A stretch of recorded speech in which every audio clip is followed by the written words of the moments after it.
Hi friends, welcome to Rani's kitchen. ഇന്ന് നമുക്ക് ബേക്കറിയിൽ നിന്നും കിട്ടുന്ന കറുത്ത ഹൽവ നല്ല സോഫ്റ്റായിട്ടും ടേസ്റ്റി ആയിട്ടും വീട്ടിൽ എങ്ങനെ ഉണ്ടാക്കാമെന്ന് നോക്കാം. അതിന് മുമ്പായിട്ട് റാണീസ് കിച്ചൺ നിങ്ങൾ ആദ്യമായിട്ടാണ് കാണുന്നതെങ്കിൽ ഒന്ന് സബ്സ്ക്രൈബ് ചെയ്യാനും ബെല്ലൈക്കൺ ക്ലിക്ക് ചെയ്യാനും മറക്കരുത്. ഇനി നമുക്ക് വീഡിയോയിലേക്ക് പോകാം.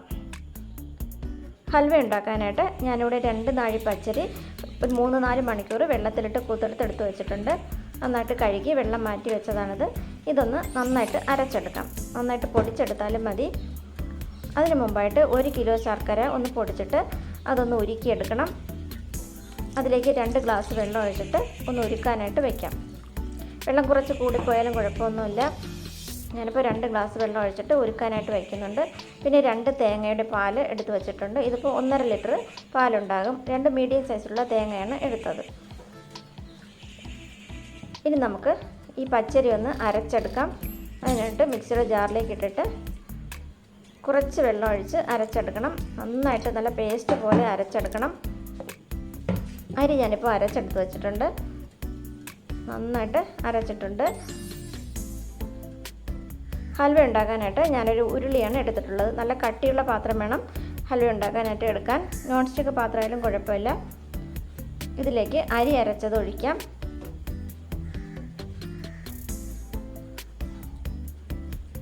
അതിലേക്ക് തേങ്ങാപ്പാൽ, ഇത് അരിച്ചതായിരുന്നു എന്നാലും ഒന്നുകൂടെ ഒന്ന് അരിച്ച് ഒഴിച്ചു കൊടുക്കാം.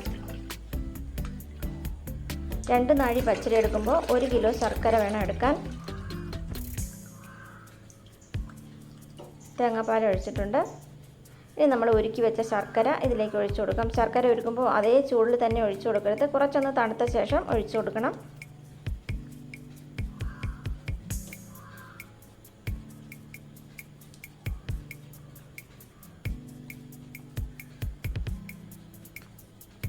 ഇനി ഇത് നന്നായിട്ടൊന്ന് മിക്സ് ചെയ്ത് കൊടുക്കാം. ഇപ്പോൾ ഞാൻ ഗ്യാസ് ഓണാക്കിയിട്ടില്ല. ഗ്യാസ് ആക്കാതെ വേണം ഇത് മിക്സ് ചെയ്യാൻ. നന്നായിട്ട് മിക്സ് ചെയ്ത ശേഷം മാത്രമേ ഗ്യാസ് ഓണാക്കാവൂ. നന്നായിട്ട് ഇളക്കി മിക്സ് ചെയ്തെടുക്കാം. കുറച്ചുകൂടി വെള്ളം ഒഴിച്ചു കൊടുത്താലും കുഴപ്പമൊന്നുമില്ല. ഇനി ഗ്യാസ് ഓണാക്കാം. ഗ്യാസ് ഓണാക്കിയ ശേഷം മീഡിയം ഫ്ലെയിമിൽ തന്നെ ഇടണം. ഗ്യാസ് ഒരിക്കലും ഫുൾ ഫ്ലെയിമിലിട്ട് ഹൽവ ഉണ്ടാക്കരുത്. അതുപോലെ ഗ്യാസ് ഓണാക്കി കഴിഞ്ഞാൽ പിന്നെ ഇങ്ങനെ ഇളക്കുന്നത് ഒരിക്കലും നിർത്തരുത്. ഹൽവ ഉണ്ടാക്കി തീരുന്നത് വരെ ഇതുപോലെ ഇളക്കിക്കൊണ്ടേയിരിക്കണം. കുറച്ച് സമയം കഴിയുമ്പോൾ ഒരു 10-15 മിനിറ്റ് കഴിയുമ്പോൾ ഒന്ന് ചെറുതായിട്ടൊന്ന് കട്ട ആകുന്നത് പോലെയൊക്കെ തോന്നും. അതൊന്നും കുഴപ്പമില്ല. നന്നായിട്ട് ഇളക്കി കൊടുത്താൽ മതി.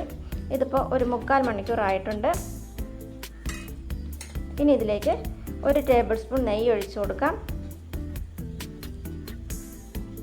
നല്ല ഒരു കഷ്ടപ്പാടുള്ള ഒരു ജോലിയാണ് ഈ ഹൽവ ഉണ്ടാക്കാം. അത്ര എളുപ്പത്തിലുള്ളതല്ല.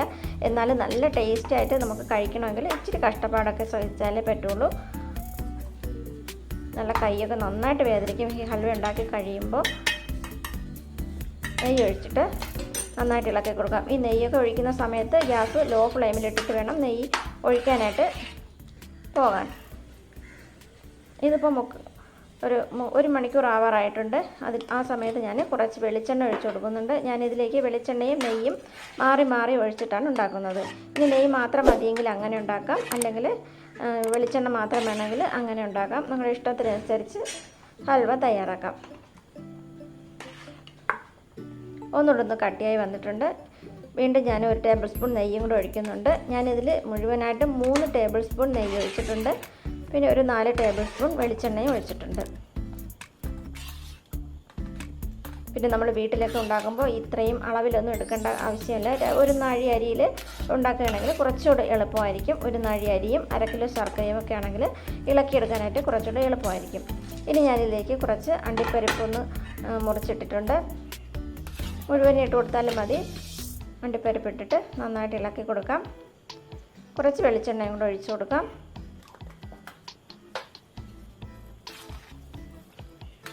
നന്നായിട്ട് ഇളക്കി കൊടുക്കാം. ഈ സമയമൊക്കെ ആകുമ്പോൾ കൈ നന്നായിട്ട് വേദനിക്കും. എന്നാലും നന്നായിട്ട് ഇളക്കി കൊടുക്കണം. 2 പേരൊക്കെ ഉണ്ടെങ്കിൽ, നന്നായിട്ട് ഇളക്കാൻ അറിയാവുന്ന 2 പേരുണ്ടെങ്കിൽ മാറി മാറി ഇളക്കുന്നത് നന്നായിരിക്കും.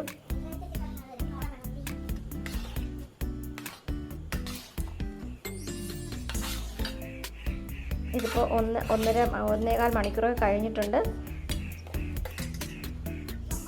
കുറച്ചുകൂടെ വെളിച്ചെണ്ണ ഒഴിച്ചു കൊടുക്കാം.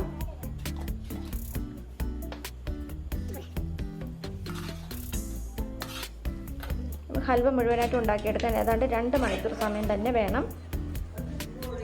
ഇപ്പോൾ ഒന്നുകൂടെ ഒന്ന് കട്ടിയായിട്ട് വന്നിട്ടുണ്ട്. ഈ സമയത്ത് ഒരു 2 ടീസ്പൂൺ ഏലക്ക പൊടിച്ചതും കൂടെ ചേർക്കാം. കുറച്ച് നെയ്യും കൂടെ ഒഴിച്ചിട്ട് നന്നായിട്ടൊന്ന് ഇളക്കിയെടുക്കാം. ഇപ്പോൾ ഏതാണ്ടൊന്ന് കട്ടിയായിട്ട് വന്നിട്ടുണ്ട്. ഇനി ഒരു 10-15 മിനിറ്റും കൂടെ ഇളക്കിയെടുക്കണം.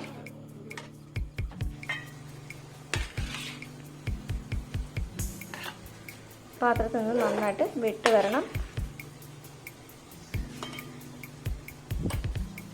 ഇനി നമുക്ക് ഗ്യാസ് ഓഫ് ചെയ്യാം.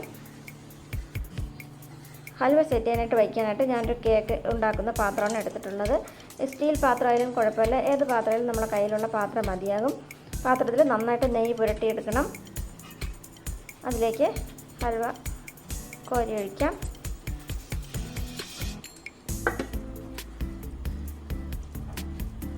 വളരെ ടേസ്റ്റി ആയിട്ടുള്ള ഹൽവ തന്നെയാണിത്. നമ്മളെടുക്കുന്ന ശർക്കര നല്ല കളറുള്ള കറുത്ത ശർക്കരയാണെങ്കിൽ ഹൽവയ്ക്കും ആ കളറുണ്ടാകും.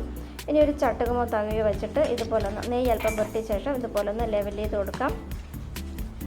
ഞാനെടുത്ത ശർക്കരയ്ക്ക് അത്രയും കളറില്ലായിരുന്നു, അതുകൊണ്ടാണ് ഈ കളറിൽ ഹൽവ ഇരിക്കുന്നത്. ഇനി ഇതൊന്ന് 3-4 മണിക്കൂർ തണുക്കാനായിട്ട് വയ്ക്കാം.